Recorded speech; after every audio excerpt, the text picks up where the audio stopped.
Transformations of graphs of parent functions is one of the hardest topics to get right because there's so many pitfalls that you can fall for. These pitfalls are all a result of not understanding why changing the algebraic rule of a function affects the graph visually in the way that it does.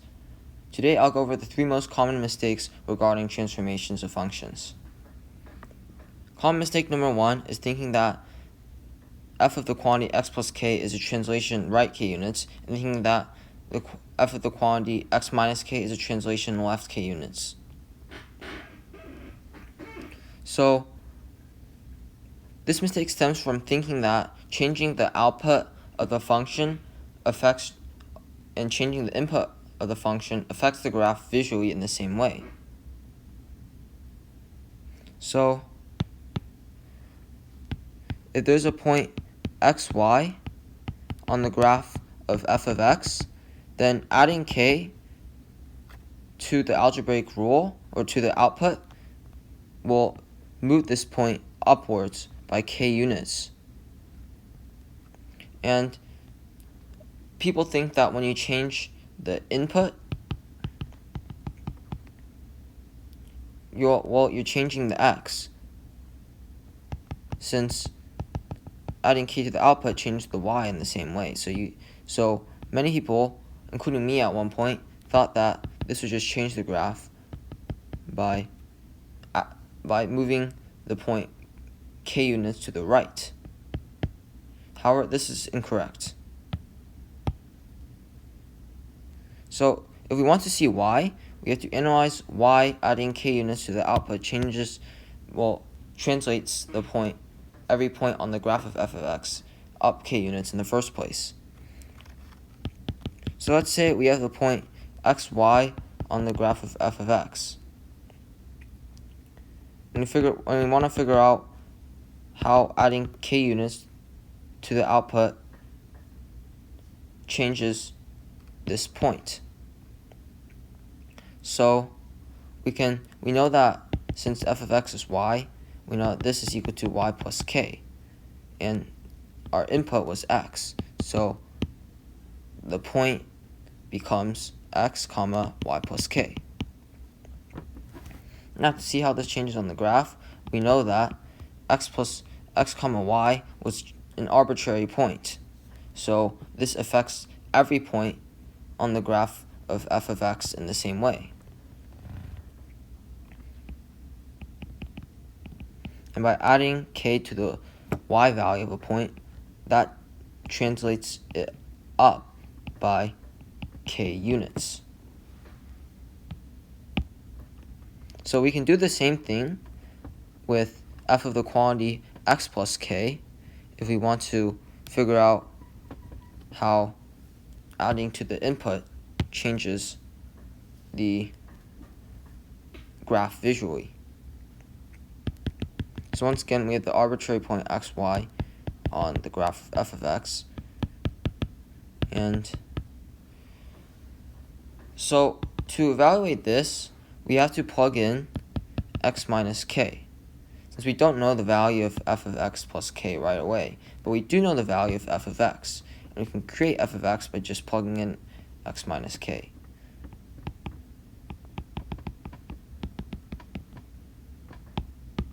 And since the two k's cancel, this just becomes f of x, which is just y. So we know that x comma y, when you add k to the input of the algebraic rule, becomes x minus k comma y. And on the graph, x comma y, by subtracting k units from the x value, it moves it left by k units.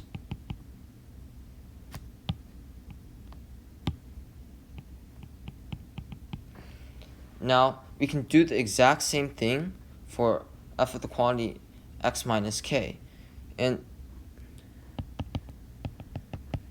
we can just plug in, should be minus. We can just plug in x plus k, and we get f of x again, which is just y. So we know that by subtracting k units from the input actually adds k units to the x value of any point.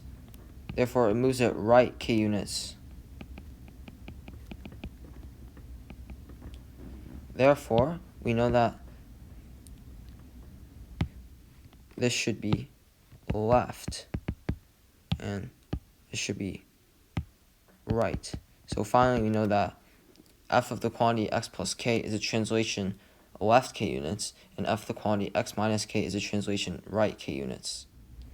The second mistake is very similar to the first.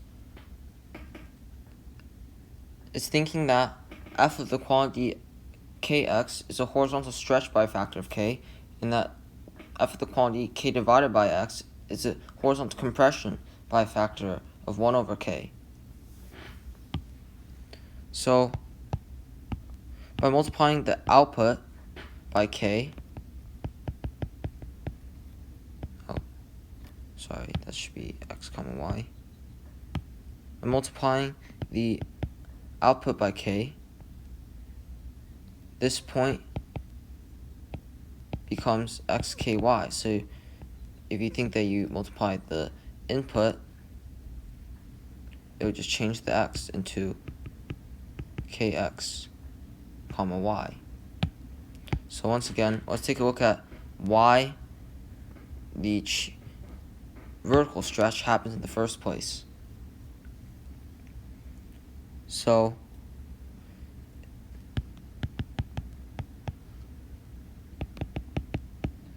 multiplying the output directly affects the y. It becomes ky.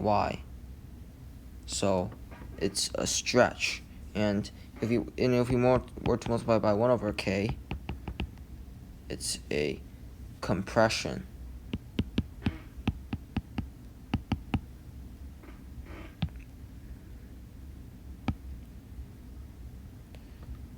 But for k times x, if we want to make f of x again, we have to plug in x is equal to, the input is equal to 1 over k times x. And so the point becomes 1 over k times x comma y. And for f of 1 over k times x, it has to be k times x comma y. So once again, changing the input does the opposite of changing the output visually.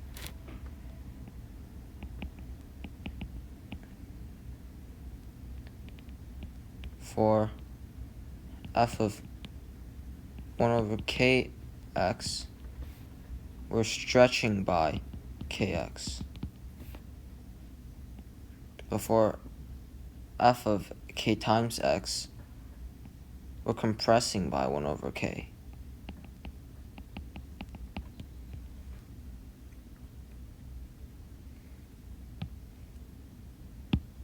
So we know that the correct change is by multiplying the input by k, we're actually compressing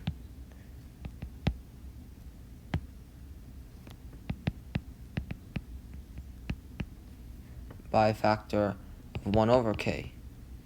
And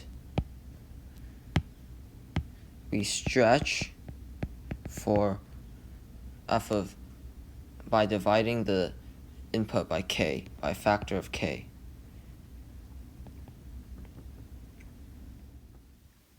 The third mistake is confusing order transformations when figuring out what transformations happen based off changes to the algebraic rule. For example, is 2 times f of x plus 3 a vertical translation by 3 units and a vertical stretch by 2 units, or is it a vertical translation by 3 over 2 units and a vertical stretch by 2 units? Because when you expand this, it becomes the same thing. And same thing for the input.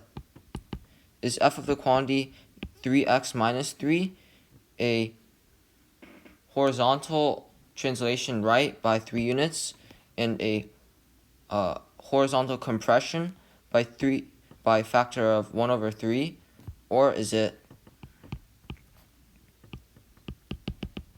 instead a horizontal translation by 1 unit?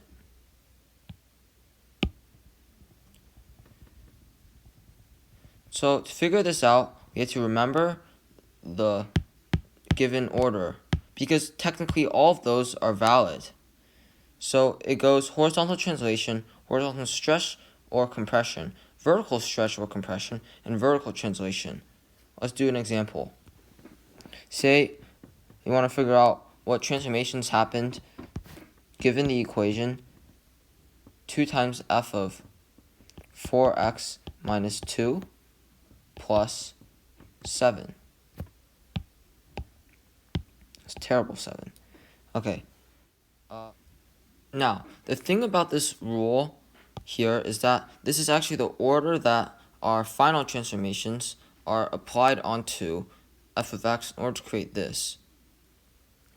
So, for example, if we had a horizontal translation of let's say h units, a horizontal stretch of, let's say, of a factor of a, and then a vertical stretch by a factor of b, and a vertical translation by v units.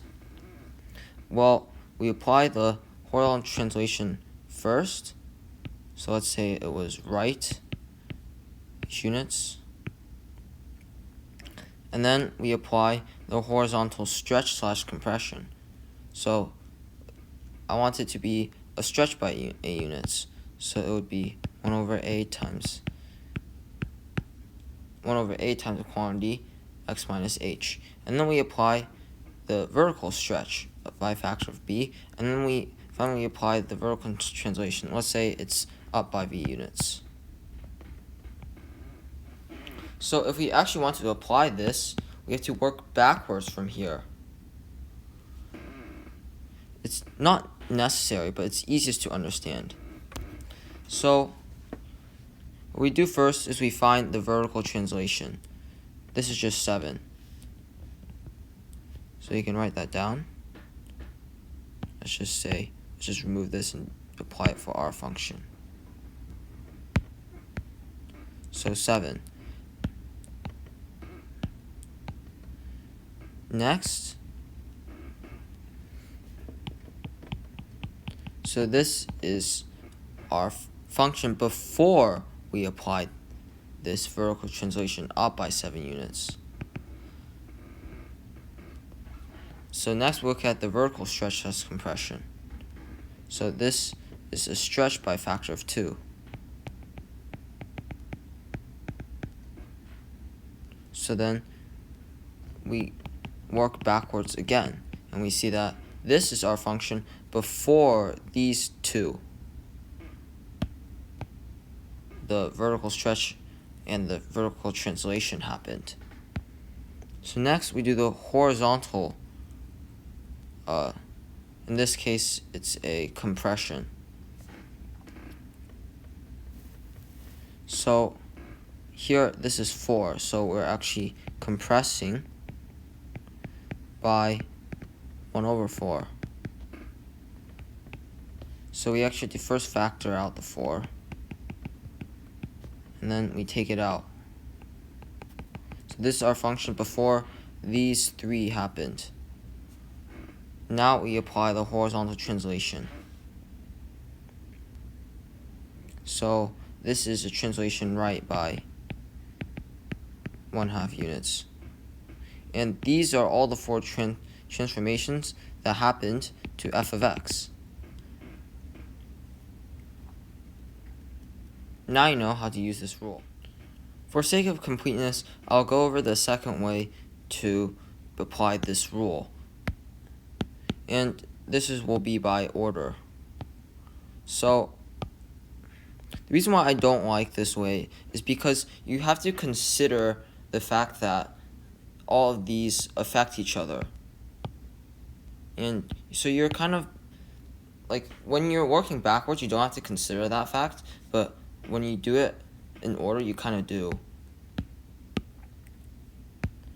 So, first of all, since the horizontal translation happens first, that means that we have to first factor out the 4. Because once it's factored out, we can see that we have the translation right by 1/2 units, and then the horizontal compression happens.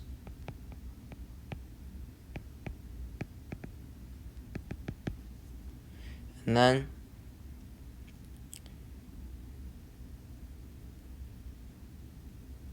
so yeah, here it becomes a little bit confusing because, like, we know that the vertical translation is it's independent from the stretch / compression. So since this 2 is out here, we know that it's stretching by 2. But we have to consider, since this is in order, it doesn't affect the 7, because when we apply these, so it's a vertical translation up by 7 units. When we apply these, we're doing the stretch first. So after these two, it becomes f of the quantity 4 times the quantity x minus 1/2. We're applying the vertical stretch by 2, and then we're adding the 7. So that's why this method is a little bit confusing. But if you wanted to do it this way, you can still do it. Essentially, we're matching the general form that I had earlier for, like, the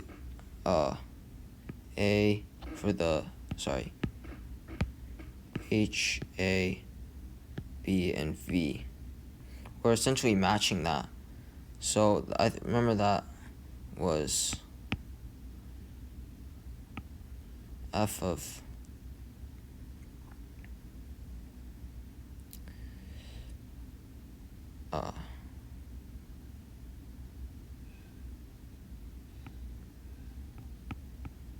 x minus h, and 1/a, and stretched by b, and a vertical translation by v. So yeah, we can just manipulate the algebraic rule into this form, and then we can just match all of these variables.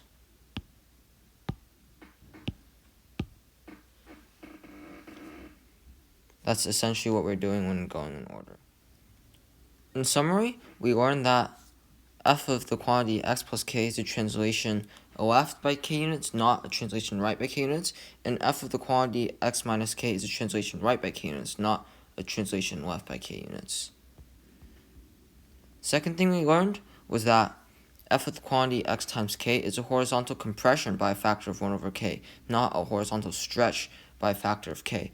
And f of the quantity x divided by k is a horizontal stretch by a factor of k, not a compression by a factor of 1/k. Finally, we learned that the correct order transformations is horizontal translation, horizontal stretch / compression, vertical stretch / compression, and then the vertical translation. We learned 2 ways to apply this. We can either go backwards and deconstruct until we get the original function, or we can manipulate the function into this form. And then we can match all the variables into the coefficients and figure out what each of these are. Thank you for watching.